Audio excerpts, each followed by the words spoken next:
Not necessarily having quorum, but we don't really have, Okay, aside from the real, approving of the minutes, which we can postpone until the next board meeting. Most things are just sort of reports and discussions about strategy.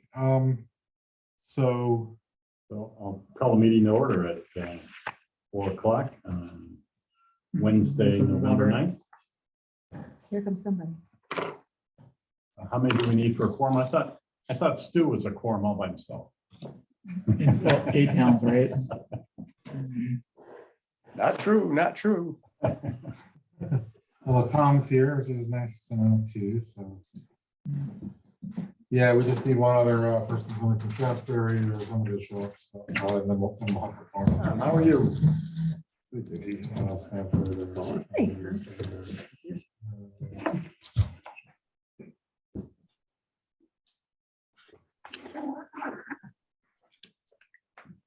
Oh, hi Nancy. Great. Yeah,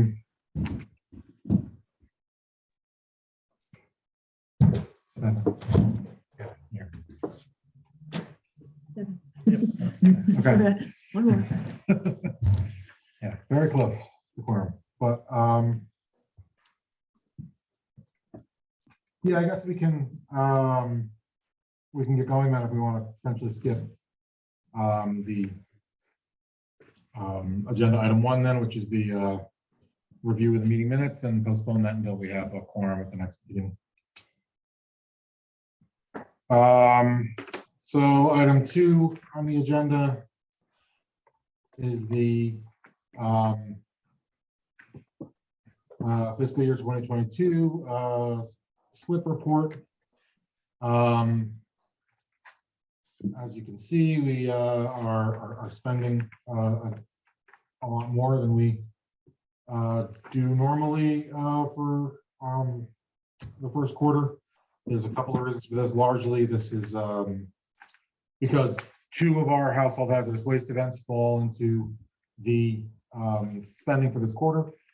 So both the July and the September events both end up falling into this quarter's worth of expenses. As of, in previous years, the first quarter was also the most costly of quarters for the Alliance. However, there are some additional costs, including myself. Again, I build a lot more hours to the organization than the 20 hours a week that are normally expected and anticipated in the budget. And then there is,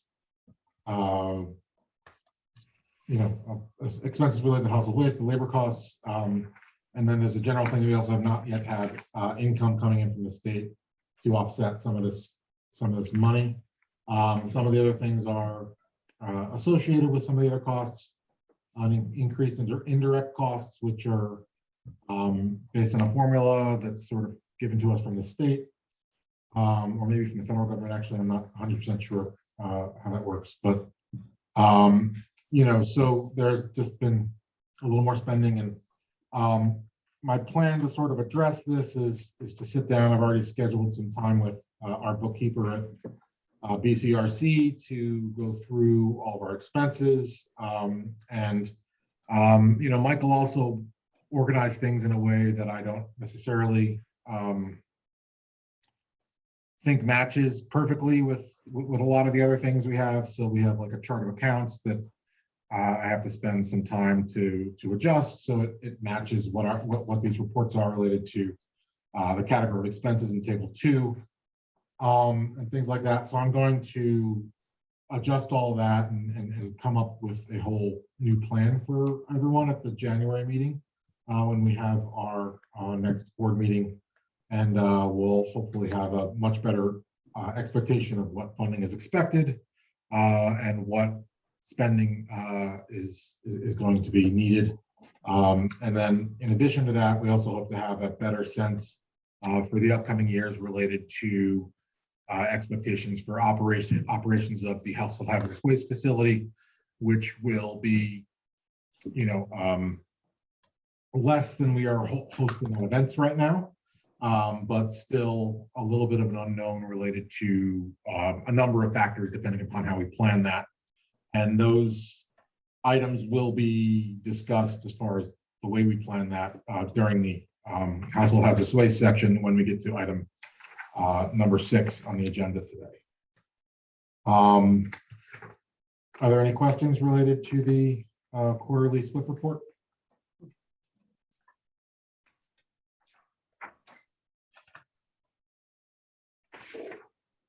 I'd also like to spend some time with you, Stu, as the treasurer of the organization, to go over our budget and everything. And I hope and plan to bring this to you in advance of bringing it to the board, before our January meeting. So I hope we can find some time to do that in December or early January, whenever we have the opportunity.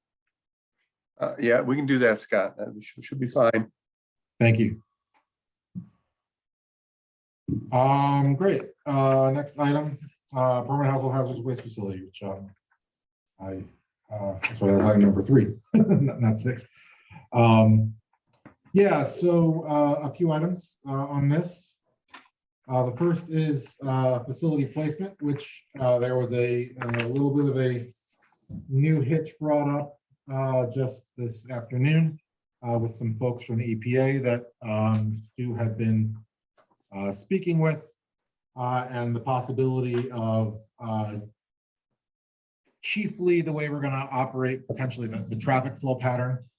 And I don't believe there's issues with the actual placement of the facility, but we'll also be discussing with EPA that specifically as well. But the traffic flow pattern, as I sent to you just a couple days ago, was something that I worked out with the folks at Casella. That was what they thought would be the best option for them in relation to potentially preventing any sort of conflict with existing uses. However, we just recently discovered that there's a possibility that the EPA will interpret using the driveway path where the red arrows are marked on the image there, and it says traffic flow, that they may consider that as accessing the capped area of the landfill, which may, which would be against the agreement that the town of Bennington has with the EPA about what to do with a capped landfill and et cetera. All of the operations for the facility when it comes to collecting of the waste and everything will be on impermeable surfaces. And the plan for collection of waste includes doing it in a way that allows there to be spill containing and everything like that happening. So for example, the trailer itself has a sump built into it that if there's any kind of spills that happen during the collection events. And then also built into the actual facilities budget are a number of spill containing devices, barriers, et cetera.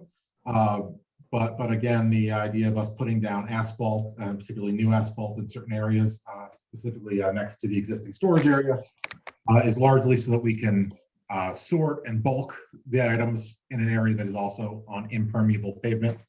And hopefully the EPA will not have any issue with that as well and consider that potential contaminant, that potential additional contaminant to the capped landfill as well. If I could jump in, Scott, I Sure. did pull out a map of the cap itself, which I have to use in my annual inspections of the cap. Oh, great. It does not appear that your traffic flow will actually be on any portion of the capped landfill. And therefore, I think really the only concern is that it is a gravel drive. There are steep drop-offs on both sides. Yeah. So I think if we work with EPA and DEC, I think we might be able to find a way to make it work. But I don't think we're on the cap, which is good. But it is kind of a tricky situation because it is not an impermeable surface. Where the vehicles are traveling specifically. Yes. Yeah. Yeah. Yeah, and of course, you know, to turn it into a permeable, to turn it into to pave it would be a much higher expense than what we budgeted for. Probably not really a very feasible option. You know, it might be that there's some other way of turning cars around and sending them back out. You know, but this was again what the folks from Casella had requested us to set up as our operating scheme. I'm not sure if there are any additional options, but I guess we'll have to check with EPA to see if we're forced to develop additional options or not. Yeah, I think we'll work through it and see what we come up with. We're also applying, by the way, with EPA. I know you reached out to your contact there, I guess, for your annual report. I am working with another person at EPA to get a site identification form.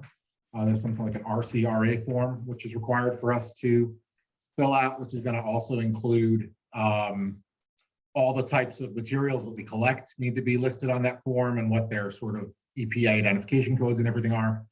All of that needs to be done under the facilities operations planning, which I guess is bullet point C under item 3 that we're talking about.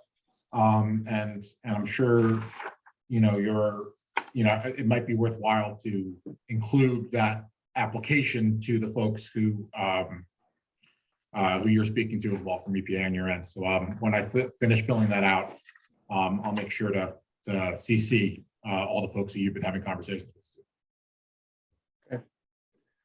Okay. Great. Great. So are there questions about the sort of facility placement otherwise? Or anything else related to that agenda item?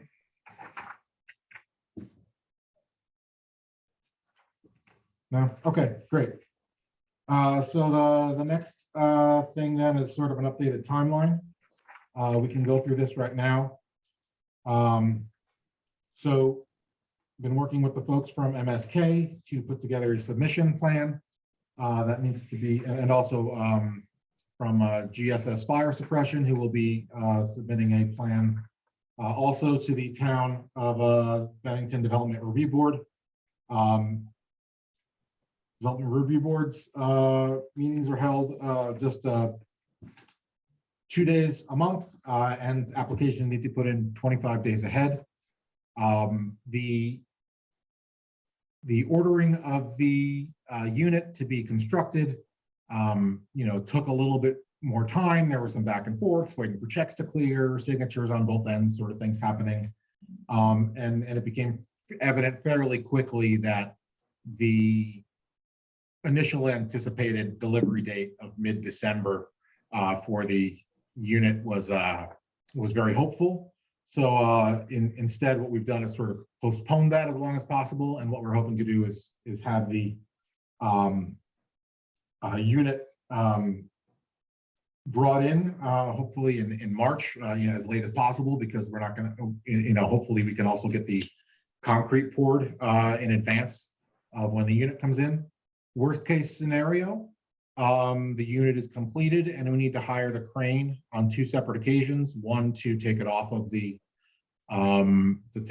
delivery vehicle, and the second time to move it from a temporary storage area to a concrete pad once that is set fully and properly. That would be an additional $4,000 charge, but we are currently running approximately, you know, $19,000 under budget, so that's well within the means of our scope right now. But again, we're going to try to make it so that the delivery of the unit happens at the same time as it is able to be placed singly. The initial steps right now are development review board from the town of Bennington. And then there'll be permits issued. We'll also have to do applications for the EPA I mentioned before, getting our site ID number, and there are some state permits as well that are associated with that. Running a facility in the space, those can all be handled in a reasonable time frame if we get all those applications in January. And then again, February is when the unit construction may be complete. I'm also discussing with them the possibility of storing it on their end in Indiana for weeks, and I'll judge to see whether their price is comparable to what the hiring the crane on 2 occasions would be or not. But we'll do whatever is cheaper if that ends up needing to be the case. And then again in March, we're hoping to place the unit, have all the site properly prepared, grounded. There will be tree removal and some leveling of the site as MSK has specified in the plans that they've showed me.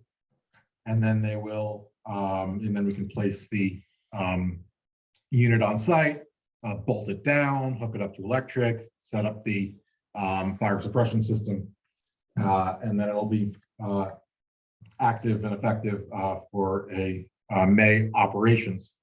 In April and May, we will have to do other work, including hiring and training of staff, and then of course begin promotion of the facility, both through traditional news media, but then shifting some of the budget that we have set aside for the household hazardous waste events, looking at how we're going to operate and run that to promote a facility that will be open for at least 4 months a year. That'll be a different sort of way that we have to advertise. So also developing a plan for that to begin promotion sometime in May, with operations beginning hopefully in early June. That's good.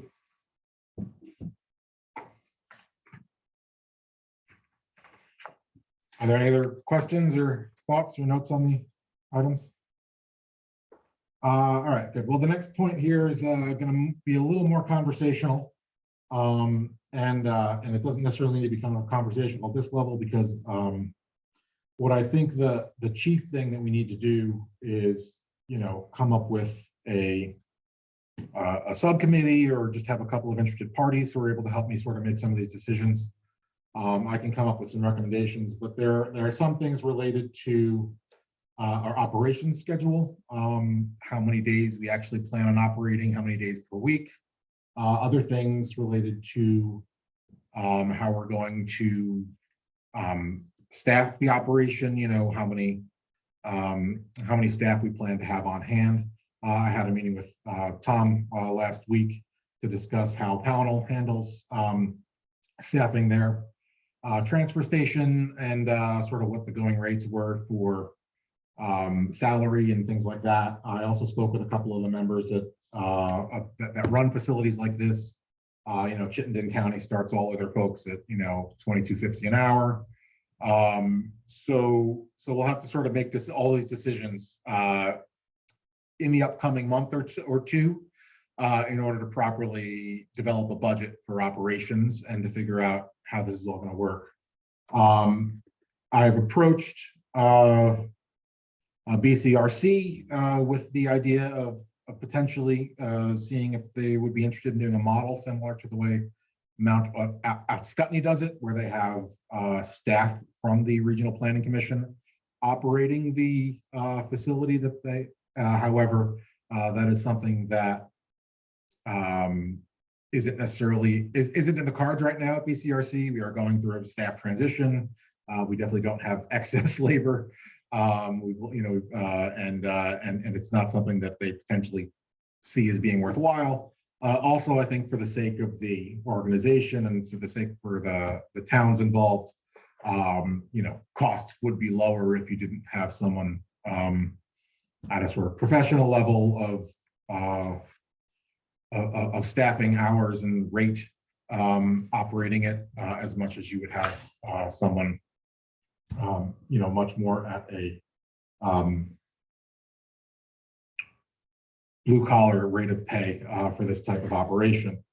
So, so again, we need to come up with some of those things, but in the section labeled operations of HHW facility, this sort of goes through all of the general things that we have to come up with here. So it just generally talks about how the operations of the facility are dictated by the Vermont Materials Management Plan.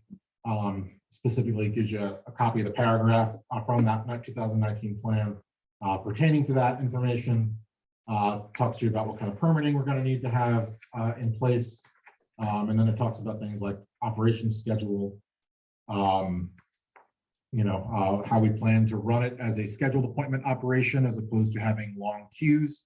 Although if we are allowed to run our vehicles all the way up that area, it would allow for there to be queuing, but it's not exactly, we don't want to operate the facility on that way. Seems like most people plan to have an appointment system.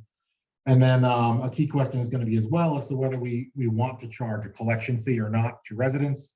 And this is all over the map. Every single solid waste management entity across the state handles this differently. So, it can be as high as $20 per vehicle, $7 per vehicle. Some places may charge based on the types of things that they're dropping off. But most places tend not to charge residents.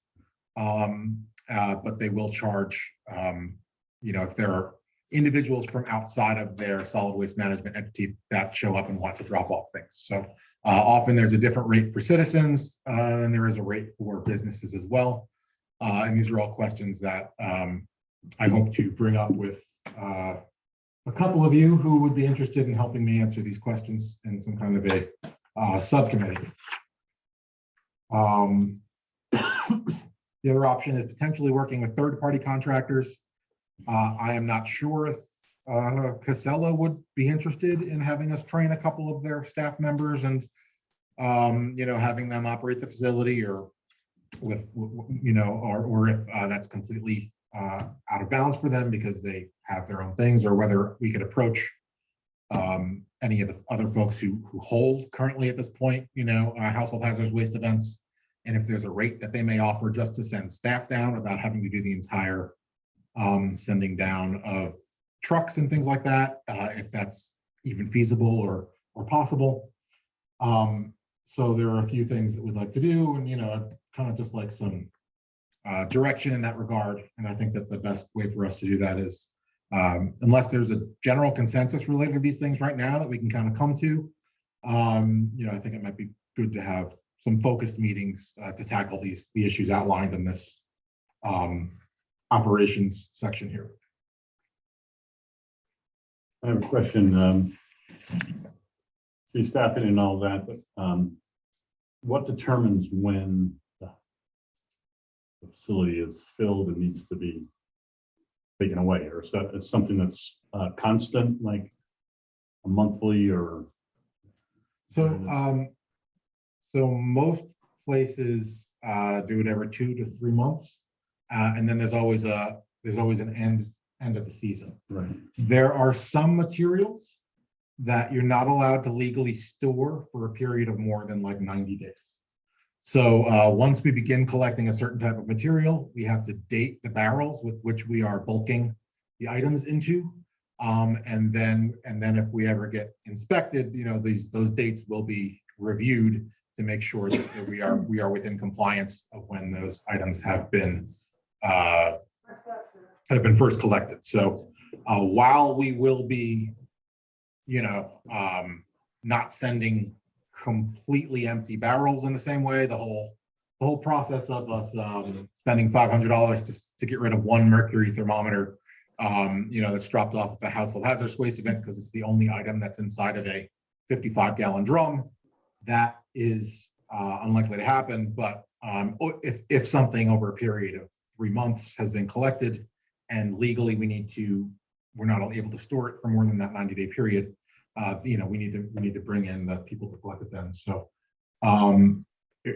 however, there are going to be other items that in that sort of, if we have a September pickup, it'll only really be for if we start in June and we have an early September pickup, from Clean Harbors or from whoever our contractor is that we end up bringing in to do the work,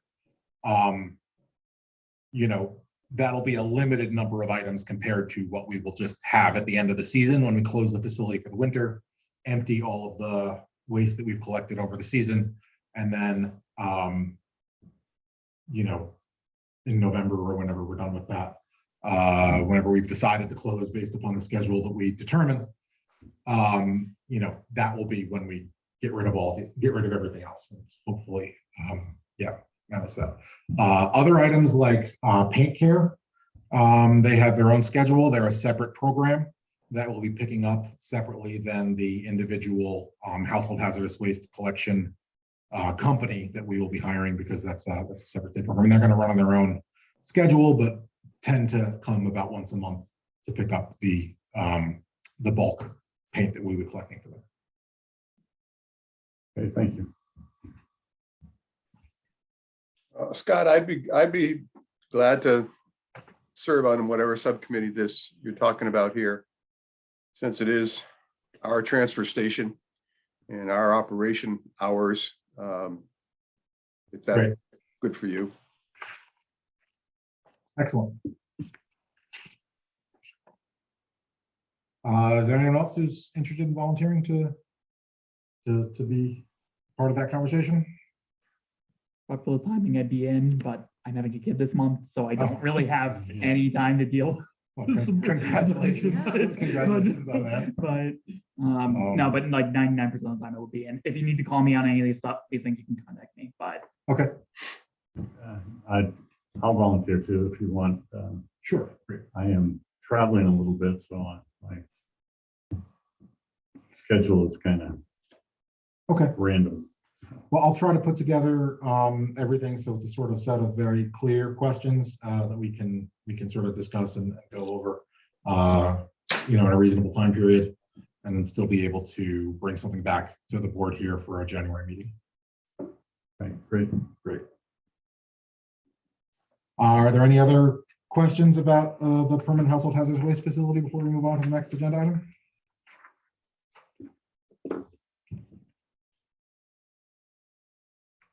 No, great. Excuse me. So next agenda item is an outreach and events update. So the first thing is I mentioned we had a visit with Agency of Natural Resources came down to visit Paul and I on October 25th. And Bijor and Karen Noble from Knable came down and went over a number of things with us, including some potential beginnings of enforcement for things like the food scrap ban and how that might roll out, and what type of things Paula should be approaching businesses with who have not been really respondent to groups she's been with. So I think that was helpful to her work. Do you want to talk a little bit about any of that, or do you want to? Just that we have no law, we have no enforcement authority. We're really just outreach. Some solid waste management entities have it written into their municipal code to actually levy fines or citations on repeat offenders when you've gone back to follow up after making them aware of the solid waste laws, recycling laws in Vermont. And primarily all I have is outreach. So having that conversation, they've encouraged me to make people aware that there are inspectors that can come out from the state to follow me if there's individuals that decide they don't want to follow the rules.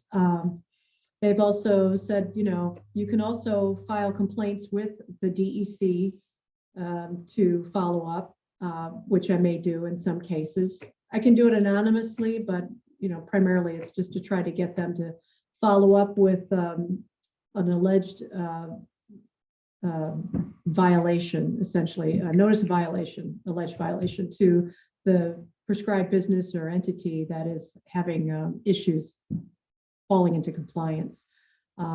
We have only done that, to my knowledge, once when Michael Batcher was here. It was just as I was starting, and the Agency of Natural Resources, and actually it's Ann Bijor that followed up and filed one with a business in Bennington, and they did fall into compliance, and there was no follow-up needed after that. So sometimes it's just a letter, that's all it's needed.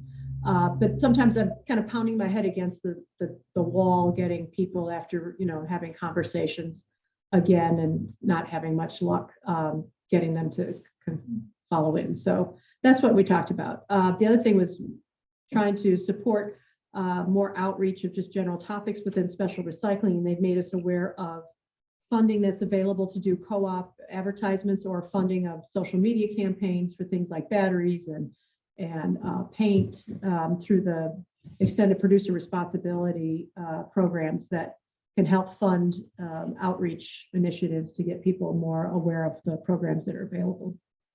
Remember what else we talked about? If there's anything. No, I think that's most of what most of what I was hoping we'd sort of cover. Do you want to talk about the rest of your business outreach that you've been?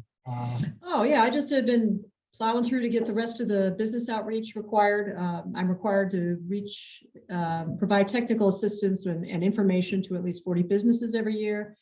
And I have, I think, about 13 left to go. That kind of got put by the wayside during summer months when I was doing more outreach for events, organizers, and farmers markets. I did a great farmers market Saturday at Park McCullough House.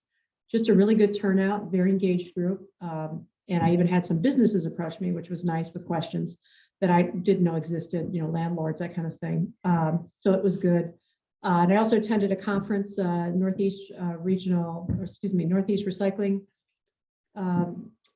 group does conferences twice a year, and I hadn't been to one in 3 years now because of COVID. So it was great to talk to other people within the industry down in Connecticut, and met up with folks from Paint Care and vendors of materials for businesses like compostable serveware, hauling materials for solid waste receptacles, talk to people from Trex Corporation that do the plastic film recycling. It was a good conference for a day and a half, breakout sessions and keynote speakers.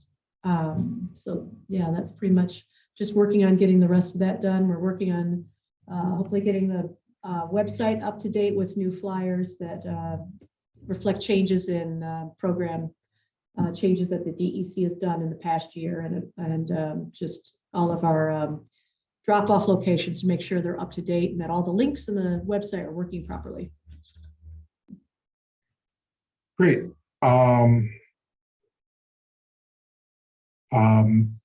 One other item too that we wanted to discuss during this sort of period is there's a grant we recently became aware of from the USDA, which is due at the end of December. And Paul and I have just discussed it, and we're looking at the possibility of applying for it. They have two types of grants available. I met with the folks from USDA to discuss the opportunity. One is general outreach and assistance in facilitating things, and this is the possibility for us to replicate a program that was done in the Central Vermont Solid Waste Management District up in Barry. And they did a landlord outreach grant where the grant money paid for composters, tumblers, green cones, and things of that ilk to be donated to landlords, while the community outreach person up at the Solid Waste Management District there performed a series of just general outreach and educational events to tenants and to landlords as a whole. This would overlap with Paula's existing responsibilities, and the work that she would be doing on this would also count towards meeting all of the qualifications that we have outlined in the solid waste implementation plan for the state. So we thought that this would be a nice way to potentially fund some of her position and also get some additional folks involved in the food scrap and composting society, seen, and help the divert all that waste from landfills. We haven't had extremely good luck dealing with landlords so far, and we would need to choose some specific areas that she would be focusing on working in. The USDA sent me a series of spreadsheets and things like that, telling us that telling us that the Pownhall has if we spend more of our time in Pownhall, we're going to get more points towards the application than if we spend it, say, in Dorset, because of their eligibility and their basing things on sort of income requirements. So we will probably create the grant, largely based on what what level of points we're going to get towards the final application, choosing which municipalities to have Paula spend her time in within this area. I'm hoping that we can spend a little bit more time operating in the North Shire. I feel like a lot of our businesses are clustered, in the immediate Bennington town area. And a lot of Paula's time is also spent in that area. Not that she works solely there, she is all over the county as is necessary, but I hope that this might be an opportunity for us to do things. Also, I'm not sure that Bennington itself qualifies for this specific outreach, because I think their population is too high for technical assistance to be provided to communities based on this grant. But it is something we are hoping to have the application completed and submitted by the end of December 4th. And I think Central Vermont, maybe we can do this once, if it's approved, with using something like Pownhall to extend the program to other towns beyond, once we get the grant. I think that's what they did, is they eventually just encompassed the entire swimming district. Yeah, they started doing it all just in Barrie, and then Yeah. they moved All the way out, yeah. out to other areas too. And I'm not sure. Yeah. And I don't think Montpelier qualified, which is in their district, but other towns surrounding it did. Good. Great. Is there, all right, so the next item on the agenda then is the Call to Recycle Home Mailer Pilot Program. So I told you guys about this last week, the last board of directors meeting. We're working with Call to Recycle, which is a, Vermont state sanctioned organization to collect batteries and have them be recycled. They were interested in doing a rural home mailer program. In the first 4 days of the program, which just began on the first here, they already sent out 82 boxes. So just started on November 1st. We put up the information on Front Porch Forum. We took out an additional ad on Front Porch Forum as well, which we will be reimbursed for by the Call to Recycle company. Out of the 200 boxes they had made available for the pilot program, 82 were signed up for, within the first 4 days. So we're hoping that all of those 200 kits will go out relatively shortly, once the rest of our, as our ad continues to run. And what their hopes for the overall program are is to have a 75% return rate based on the number of people who receive them. And they're also, they don't imagine everyone is going to be on it rather quickly. So they're looking to have 150 of those kits, sent back to them with batteries in them. And they're hoping to get approximately 600 pounds of batteries, out of the residential homes across the county here in Bennington, and to have them properly recycled. So this is, they send out a box to homes. Yeah, so homes, right? So they sign up for the program, and I will send everyone a link to the program, so you can share it with your individual towns and put it up on your message boards, or if you want to share it on your town social media. There is a link to a web page. The web page just has a form they fill out with their name and address. And then they get a box, it's smaller than a shoebox, but not too much smaller than a shoebox.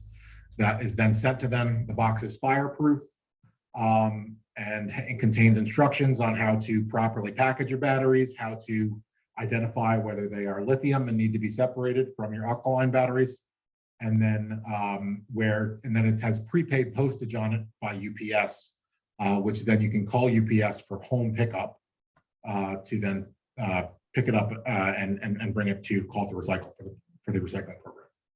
And obviously that's not car batteries. They wouldn't fit if you had 4 of those. They don't take lead acid. No, We, no. Yeah, I know you. Yeah, they don't, we probably, I think 2 years ago, we did 680 pounds of just alkaline and 160 some of the rechargeables, 160 some pounds of rechargeables. So we're keeping a lot of bad stuff out of the landfill, I'll tell you that. And what about lead acid batteries? Well, we accept them there, and then when we get enough, I take them down and recycle them at Atkins in North Adams. Take them down there. Yeah. We get 19, 20 cents a pound for them. It still pays. Sure, sure. Great, thank you.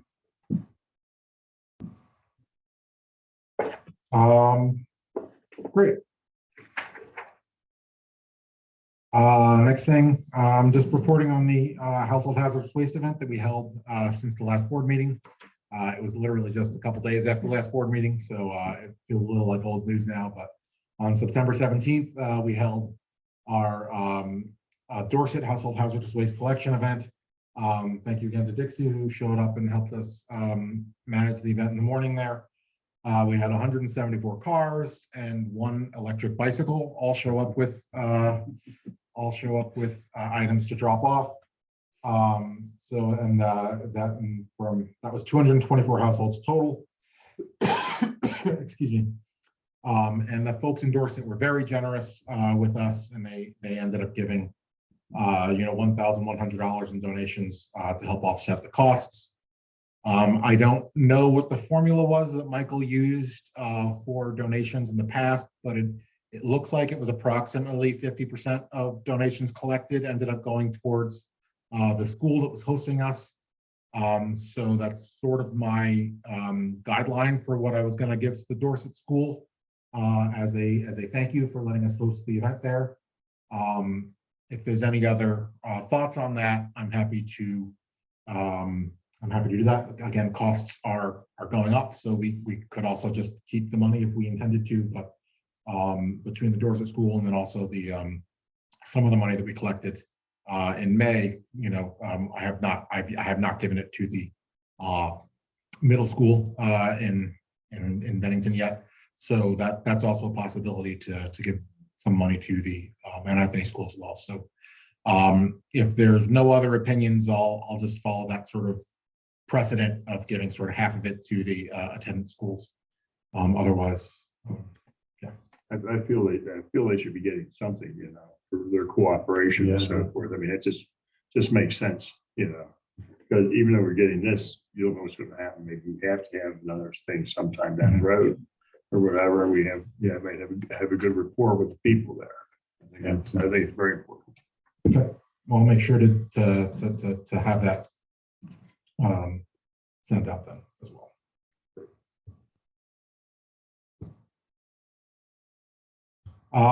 Great. Next item on the agenda is our tour of the Casella MRF, which a number of you will be attending with us tomorrow.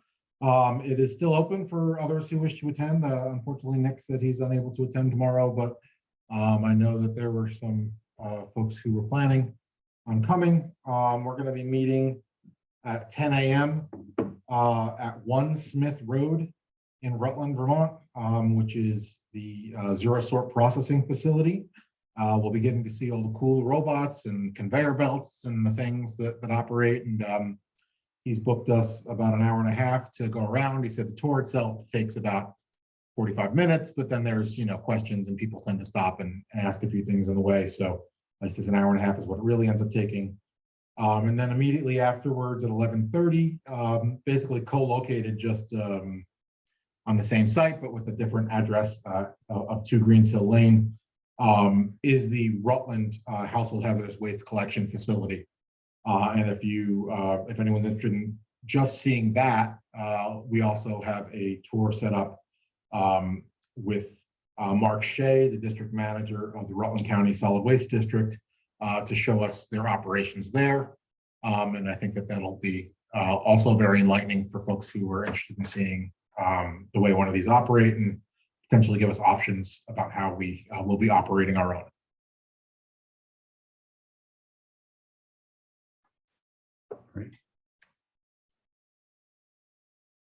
Great.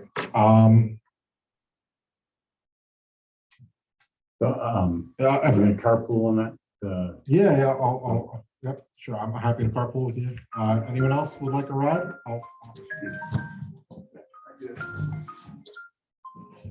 Who else is going? No one else I here? think Leslie was going to go, but she's not. She seems to have signed What's off. the call? Okay. Oh, there she is. Okay. Yes. Let me see who I had RSVP earlier. You're muted, Leslie. So Leslie, you're no, muted. so Nancy was going to come, and Leslie was had signed up to come originally as well here. Nick, and then Paula and myself and Dixie. So those are the individuals who had RSVP'd. But so it looks like we'll have 4 instead of 5 coming. But if anybody else is interested, more than happy to. You're more than welcome to join us. Just give me a call or email me tonight. Great. Next would be the public comment section on the agenda. No one's apparently here from the public, so I think we're okay. And then I guess the next step is our upcoming meeting and events calendar. So on a quarterly schedule, we will need to meet sometime in January or February in order to meet this. I had sort of been thinking January was the right time period here, potentially later January to give us some time to put together that budget material and also for the subcommittee to meet. But whatever works. We could do January 25th. Does that seem possible for everyone? That day doesn't really work for me. I've already got conflicts in the afternoon there. So we could either go to the 18th then or February 1st, which are the other 2 Wednesdays, assuming we want to continue to meet on Wednesdays. February 1st would be really good for me. I don't know about the rest of you. Works good. Great. So we'll plan the next meeting for February 1st. Good. February 1st. 2023. Yeah. Be here before I know it. All right, and I'll make sure to send everyone a calendar invitation for that.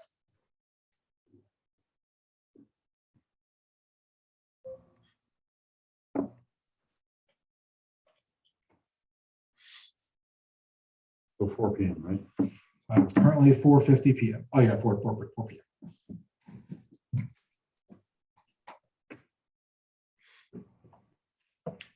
Okay, is there any other business? Motion to adjourn, anybody? So moved. Okay. All right, motion to adjourn made by Nick, seconded by Stu. All in favor? Hey, Merry Christmas, everybody. all right. Thanks. Thanks, Scott. Thanks, Paula.